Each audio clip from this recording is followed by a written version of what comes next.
আসসালামাইকুম প্রিয় শিক্ষার্থীরা, আজকে এসেছি আমি তোমাদের দশম এবং দাখিল শ্রেণীর যে নতুন যে সিলেবাস, সংক্ষিপ্ত সিলেবাস, সেই সিলেবাসের প্রথম যে অধ্যায় বীজগণিতিক রাশির পূর্বে অর্থাৎ সেট ফাংশন অধ্যায় থেকে, যেহেতু তোমাদের টেস্ট পরীক্ষা বা নির্বাচনী পরীক্ষা খুবই সন্নিকটে, এই জন্য সরাসরি আমি সৃজনশীলেই চলে যাচ্ছি।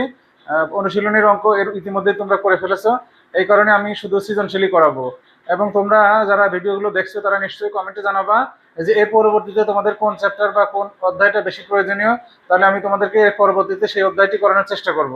তো আজকে আমি চলে যাচ্ছি সেট ফাংশনের প্রথম সৃজনশীলে। দেখো, সৃজনশীলের প্রথম উদ্দীপকটি দেওয়া আছে 2x - y, 10 সমান 8, 3x - 2y। এটি একটি কি জোড়া। প্রথমে আমাদের প্রশ্ন লিখেছে যে ক্রমজোর কি। অনেক সময় তোমরা দেখা যায় যে অঙ্ক করা শিখছো কিন্তু আসলে সংজ্ঞা দিতে পারো না। প্রশ্নে কিন্তু অনেক সময় সংজ্ঞাটাও দেওয়া থাকে। সংজ্ঞা যদি দেওয়া থাকে সেক্ষেত্রে তোমরা যদি মনে করতে না পারো বা লিখতে না পারো, তাহলে কিন্তু তোমরা 2 নম্বর পাবা না। এক্ষেত্রে অবশ্যই তোমরা ক্রমজোরের সংজ্ঞাটা মনে রাখবে এবং এই প্রশ্নের সমাধানের ক্ষেত্রে ক্রমজোরের সমাধান মানে কাকে বলে এই জিনিসটা তোমাদেরকে অবশ্যই মুখস্থ রাখতে হবে। তোমরা দেখো, আমরা ক্রমজোরের সংজ্ঞাটা লিখেছি কি, এক জোড়া উপাদানের। তোমরা তো বোঝোই যে প্রথম জোড়াটির নাম কি, এক জোড়া। এখানে আছে আর কয় জোড়া, এক জোড়া। তাহলে এক জোড়া উপাদানের মধ্যে কোনটি প্রথম অবস্থানে আর কোনটি দ্বিতীয় অবস্থানে থাকে তা নির্দিষ্ট করে জোড়া আকারে প্রকাশ করাকে ক্রমজোর বলা হয়। তো প্রশ্নটা কিন্তু যেমন ছোট, উত্তরটিও তেমনই ছোট। তাহলে আমরা কি দেখতে পেলাম যে এক জোড়া উপাদানের মধ্যে কোনটি প্রথম অবস্থানে আর কোনটি দ্বিতীয় অবস্থানে থাকে তা নির্দিষ্ট করে জোড়া আকারে প্রকাশ করাকেই ক্রমজোর বলা হয়। আশা করি তোমরা বিষয়টা বুঝতে পারছো এবং মনে রাখার জন্য তোমাদের সুবিধা হবে। এখন আমরা কি করব, এক্স ও ওয়াই এর মান নির্ণয় করব। দেখো, এক্স ও ওয়াই এর মান নির্ণয় করার ক্ষেত্রে আমরা কি করব, ক্রমজোরের যেটা দেওয়া আছে প্রশ্ন সেটাকেই আগে তুলে নেব।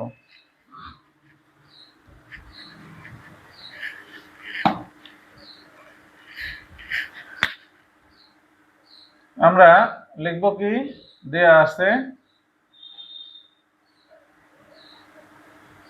আছে কত, 2x - y 10 সমান 8 - 3x - 2y। আমরা কি লিখব, ক্রমজোরের শর্ত মতে আমরা প্রথম যে উপাদানটি আছে সেই উপাদানের সাথে এই উপাদানটির সম্পর্ক তৈরি করব। 2x - y সমান 8 এবং দ্বিতীয় যে উপাদানটি আছে এর সাথে আমরা কি করব, দ্বিতীয় উপাদানটির সম্পর্ক করে দেব। এখন দেখো, দ্বিতীয় উপাদানটি কি ছিল, 3x - 2y সমান 10। প্রথমটাকে আমরা 1 নম্বর সমীকরণ বিবেচনা করি এবং দ্বিতীয়টিকে আমরা 2 নম্বর সমীকরণ বিবেচনা করি। এখন দেখো, সমীকরণ 1 হতে পাই আমরা লিখব, সমীকরণ 1 হতে পাই কি আছে, 2x - y সমান 8। এখন দেখো, এখানে আমাদের মানে বেজোড় বা সিঙ্গেল সংখ্যক রাশি আছে কোনটা, ওয়াই। তাহলে আমরা ওয়াইটাকেই ওই পাশে দিয়ে দেবো এবং 8কে এই পাশে নিয়ে আসবো। তাহলে কত হবে, 2x - 8 সমান ওয়াই। অতএব আমরা কি লিখতে পারি, ওয়াই সমান 2x - 8। এটা আমরা 3 নম্বর সমীকরণ আকারে লিখব। এখানে আমরা কি করলাম, যে রাশিটি আমাদের ছোট থাকবে সেই রাশিটির মানই আমরা নির্ণয় করব। তাহলে কি হবে, এই যে বড় রাশিটি যদি আমরা নির্ণয় করতাম সেক্ষেত্রে এই এক্স এর সাথে যে 2 সেটা ভাগ আকারে চলে যেত। তো ভাগ আকারে আমরা জটিলতায় যাব না, আমরা সহজ পদ্ধতিতে করার চেষ্টা করব। সেক্ষেত্রে আমরা কি করলাম, মাইনাস ওয়াইটাকে আমরা সমানের ডান পাশে নিয়ে গেলাম। সেক্ষেত্রে সমাধানের নিয়ম অনুযায়ী কি হয়, এক পাশের চিহ্ন আরেক পাশে গেলে কি বিপরীত চিহ্ন হয়ে যায়। তাহলে মাইনাস ওয়াই ছিল হয়ে গেল প্লাস ওয়াই, আর এই পাশে প্লাস 8 ছিল হয়ে গেল -8। এগুলো তোমরা আশা করি বুঝতে পারছো। আবার পুরা জিনিসটাই যখন আমরা চেঞ্জ করে নিলাম, যে ডান পাশের পুরোপুরি জিনিসটাকে আমরা বাম পাশে নিয়ে আসছি এবং বাম পাশের পুরো জিনিসটাকে আমরা ডান পাশে নিয়ে গেছি, সেক্ষেত্রে চিহ্নের কোনো পরিবর্তন হয় না। মূল কথা কি, একটা একটা করে গেলে চিহ্নের পরিবর্তন হয়, কিন্তু সবাই মিলে যদি জায়গায় স্থানান্তর করে সেক্ষেত্রে চিহ্ন পরিবর্তন হয় না। এখন আমরা কি করব, ওয়াই এর মান সমীকরণ 2 এ বসাবো। এখন আমরা লিখব ওয়াই এর মান সমীকরণ 2 এ বসাই। দেখো, 2 নম্বর সমীকরণটা কি আছে আমরা লিখে নেই, 3x - 2y সমান 10। এখন দেখো, 3x যেমন ছিল তেমন আমরা y এর মানটা বসাবো। তাহলে y এর সহগ কত ছিল, 2। y এর সাথে বসাচ্ছি আমরা কত, 2x - 8 সমান 10। দেখো 3x, আর 2 দিয়ে যখন আমরা গুণ করব, দুইটাকেই গুণ করতে হবে আমাদের। তাহলে 2 দিয়ে যখন 2x কে গুণ করব তাহলে কি হবে 4x, আর মাইনাসে মাইনাসে প্লাস, 8 দুগুণ 16 সমান 10। এখন দেখো এই দুটো যদি আমরা বিয়োগ করি সেক্ষেত্রে কি কি পাবো আমরা 3x আর 4x, যেহেতু দুজনের বিপরীত চিহ্ন আছে সেক্ষেত্রে আমরা কত পাবো x, আর এই পাশে 10, এই পাশের +16 সমানের ডান পাশে চলে গেলে হবে -16। তাহলে আমরা কত পাচ্ছি -x সমান -6, আর উভয় পক্ষের এক্সটা মাইনাসটাকে যদি আমরা বাদ দিই তাহলে আমরা কত পাবো x সমান 6। এখন আমরা কি করব, x এর মানটাকে সমীকরণ 3 এ বসাবো। এখন লিখবো কি আমরা x এর মান, x এর মান সমীকরণ 3 এ বসাই। এখন দেখো সমীকরণ 3টাতে আমাদের কি লেখা আছে, y সমান 2x - 8। এখন আমরা x এর মান যদি বসাই এখানে তাহলে 2 × 6 - 8, তাহলে কি হবে 6 দুগুণ 12 - 8, অর্থাৎ y এর মানটা কত হবে 4।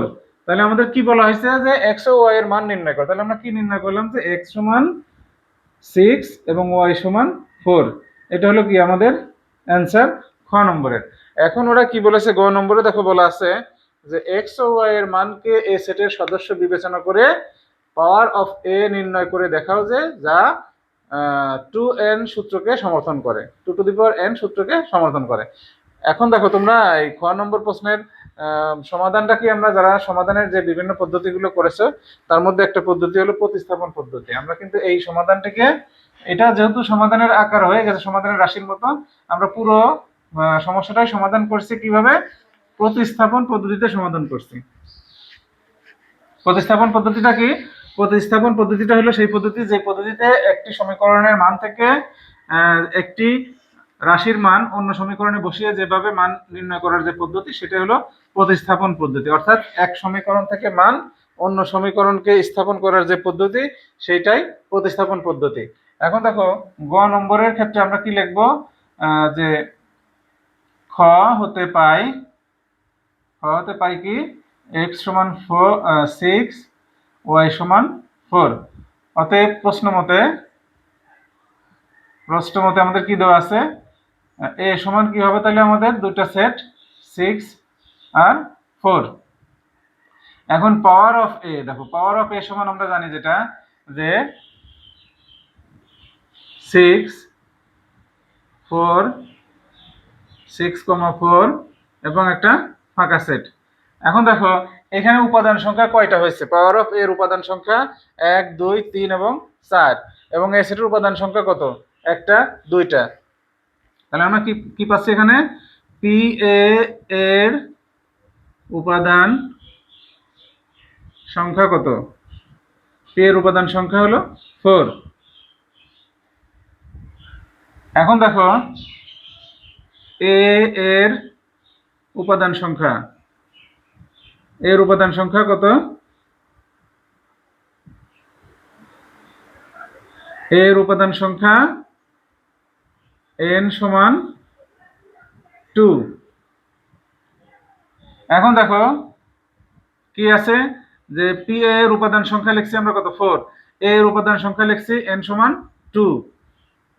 এখন যে সূত্রটা আমাদের দেওয়া আছে তাহলে 2n সমান কত, 2n সমান 2n এর মান কত 2, যেখানে 2n সমান 2 স্কয়ার সমান 4। অতএব পি এর উপাদান সংখ্যা